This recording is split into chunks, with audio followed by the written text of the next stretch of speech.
on this day to reveal a product that will set the path for technology for the next decade. The next generation Pro pushes each of these further in ways only Apple can, and I'd like to introduce it to you now. When the iPhone X was released back in 2017, it was one of the most exciting products Apple had released and quickly set the stage for the next set of iPhones to come. Now we are up to the 15 Pro, several generations after the 10, and a substantial difference in design and technology. So in today's video, we're going to be taking a look at how the iPhone has changed and compare the two phones to see what has changed and what hasn't.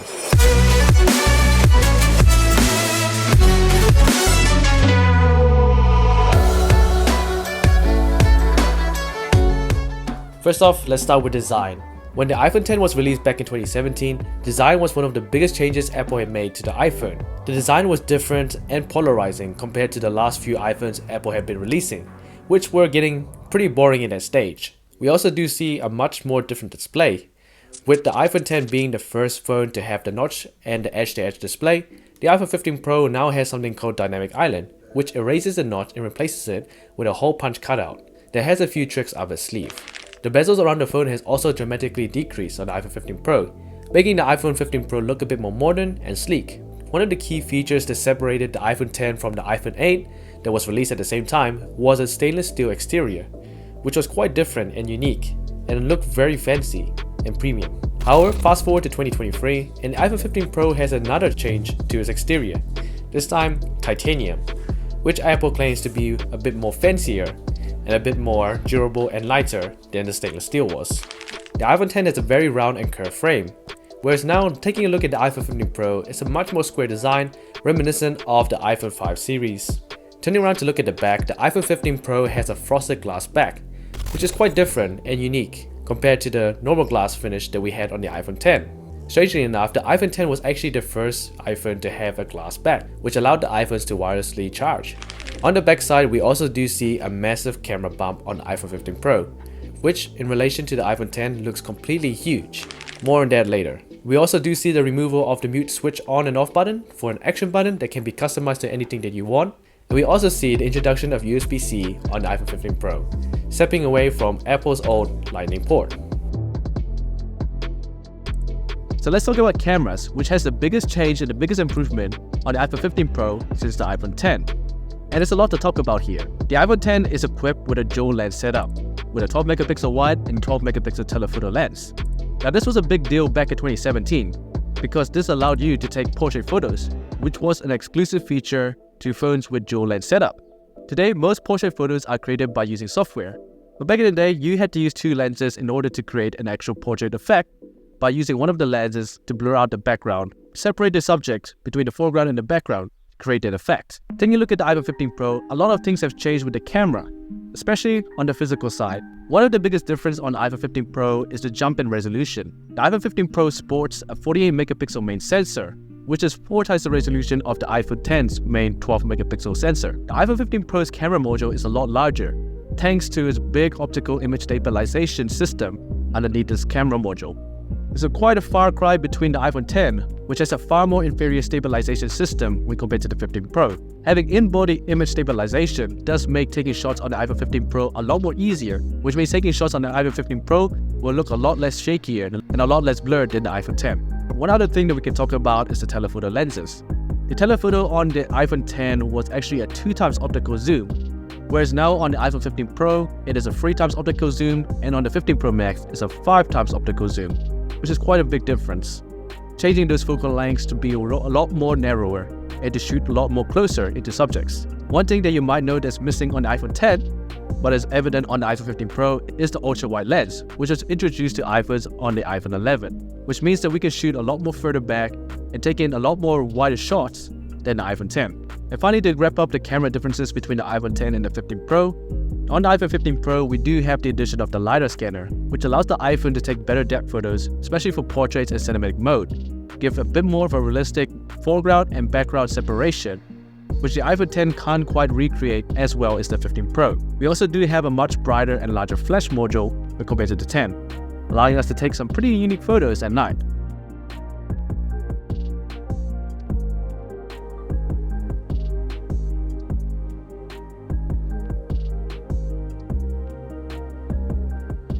Another pretty big difference on the iPhone 10 versus the 15 Pro is the selfie cameras, which you can tell there's a pretty big difference between the two.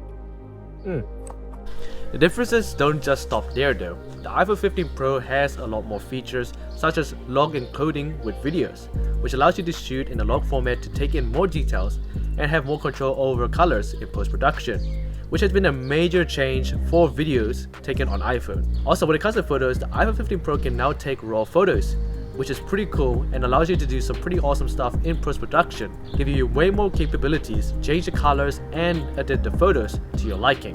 Overall, the iPhone 15 Pro's camera system is a huge step away from the iPhone 10. With a much larger camera module housing 3 lenses, with actual in-body image stabilization, a far bigger sensor for taking in more light, a higher resolution main wide camera, along with a dedicated ultra-wide lens. So it's a pretty big difference. Now let's dive into the display. The iPhone 10 was a pretty big step up for Apple when it comes to displays. The iPhone 10 had an edge-to-edge curved display, which is very new for Apple.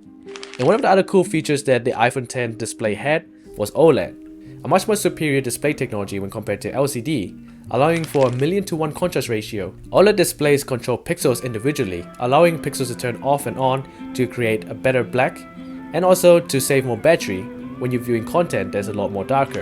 OLED overall creates a better user experience for the display and allows watching content and viewing other things on your phone to be a much more better experience. The iPhone 15 Pro takes this to another level with the addition of a 120Hz refresh ProMotion display, which allows for that super silky smooth scrolling and higher frame rate when it comes to gaming. The iPhone 15 Pro also has a much more brighter display, which goes up to 2000 nits in direct sunlight, which is a massive step from the iPhone 10. And of course, we also do not have any more notch with Dynamic Island. Dynamic Island is a new way to interact with your iPhone, allowing you to do some pretty cool features and to multitask and interact with your iPhone in a new way that wasn't possible with the notch before. And finally, we have slimmer borders around the whole display, which allows for more screen real estate and a much more higher screen to body ratio. The iPhone 15 Pro actually has a 6.1-inch display when compared to the iPhone 10's 5.8-inch, even though the iPhones in size actually look pretty similar. When we take a look at performance, we're looking at 6 generations of differences. The iPhone 10 was equipped with the A11 Bionic chip, which was no slouch. But when compared to the iPhone 15 Pro's A17 Pro chip, and seeing how far Apple has come, especially with its chip technology, the A17 Pro chip blows past the A11. And within 6 years, it is almost double, triple, and quadruple the speed of the A11 Bionic chip. We also do see a pretty big difference in RAM, with 3GB on the iPhone 10 and 8GB on the iPhone 15 Pro. But the iPhone 10 is still pretty impressive. Even after 6 years, the iPhone 10 still feels pretty snappy, and launching apps and using it daily isn't too bad.